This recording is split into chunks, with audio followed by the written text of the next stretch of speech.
The second those words slipped out, I knew I'd stepped over a boundary I could never step back from. It was meant to be a silly little joke, nothing serious, maybe even dumb. But the instant I saw the look on my husband's face, still quiet, his eyes darker than I'd ever seen them, something inside me shattered. And that was before he even knew the real story. Before my joke accidentally turned into the confession I never planned to give. We were at our friend Kayla's cozy dinner party. Soft lights, chill music playing low, glasses tinkering with every laugh. The vibe was perfect. Until I opened my mouth and ruined it. Somebody brought up Kayla's cousin, Jordan, the tall, smooth-talking guy who walks into a room, and suddenly everyone's smiling in his direction. Kayla grinned and teased me. Come on, even the married ones get flustered around him.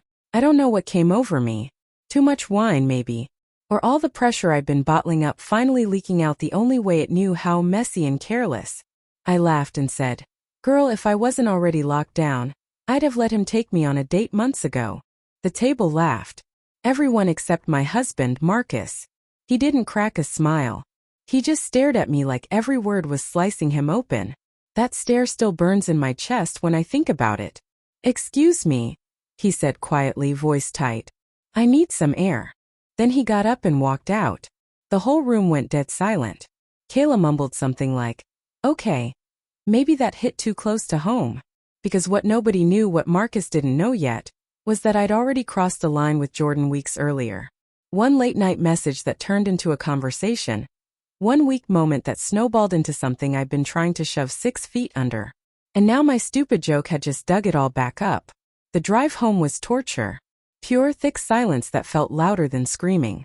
Marcus kept both hands locked on the wheel, knuckles white, eyes glued to the road like it owed him answers.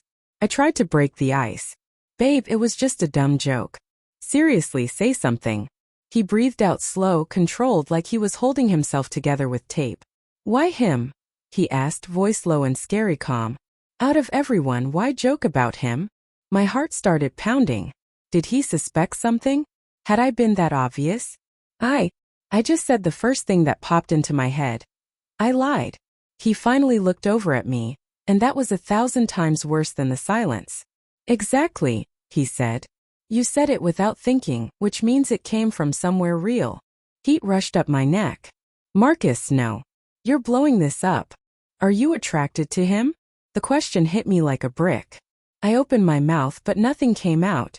Lying felt cruel and the truth felt deadly. He shook his head and looked away. That's what I thought. For 3 whole days he barely spoke to me. He still slept next to me, still made coffee in the morning, still asked if I wanted a cup, but the warmth was gone. We were living in the same house but felt worlds apart. On the 4th night, he set his phone down on the kitchen table. A friend sent me this today. My stomach dropped. Jordan's name glowed on the screen next to a screenshot of my message. Wish you hadn't left so early tonight. Really needed someone to talk to. My own words looked back at me like evidence in court. Marcus didn't scream. Didn't accuse. He just sat there looking crushed. Explain, he whispered, voice raw. I could barely breathe. It's not what it looks like, I choked out. He was just someone I vented to. Nothing physical ever happened. Why him? His voice shook. Why not me? Tears filled my eyes. I was overwhelmed. You've been so busy, so distant. Busy isn't betrayal, he said, voice cracking. Feeling overwhelmed isn't betrayal.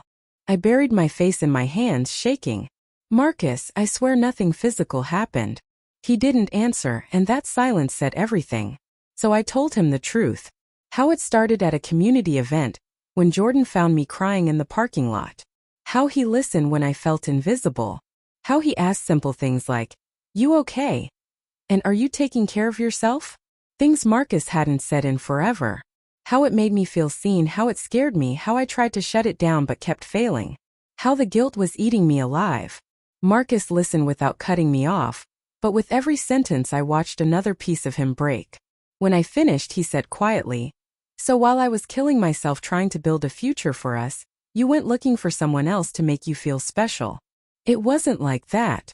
It was exactly like that, he said, eyes shining with tears. You needed someone and you picked him. Not me. Those words still echo in my head every single day. He stood up slowly. Do you want him? No, I cried. I want you. Only you. But you went to him. He whispered, voice breaking. You joked about dating him. You texted him when you stopped texting me. Tears rolled down my face. I'm sorry, I'm so sorry. He looked at me with pain deeper than I'd ever seen. I just need to know one thing, he said softly. Do you love him? Everything stopped. No, I whispered. But I did lose myself for a minute, and I hate myself for it. He stared at me for the longest moment, then asked, Did you ever stop to think what this would do to me? I broke right there because I had thought about it, and every time I'd pushed the thought away. 2 nights later, Marcus didn't come home. He texted that he needed space to think. Didn't say where he was going. Just packed a small bag and left with the same shattered look he'd been wearing since the dinner party. That was the first night I truly understood what betrayal costs. It's not the yelling or the fighting. It's the silence afterward. The empty side of the bed. The absence of the person who used to make the whole world feel safe. I cried on the couch, in the shower, curled up on the kitchen floor.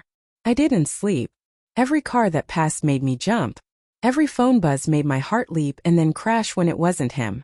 When he finally walked in the next evening, he looked exhausted, like those 2 days had aged him 10 years. He sat down across from me at the table again. I needed to think, he said. My hands shook. And he sighed long and heavy. I love you, but I don't trust you anymore. Those words knocked the wind out of me. Marcus, please. I'll block him. Change my number. Go to counseling. Whatever it takes. He closed his eyes. I don't want you doing things because you're scared. I need to know you're doing them because you actually want us.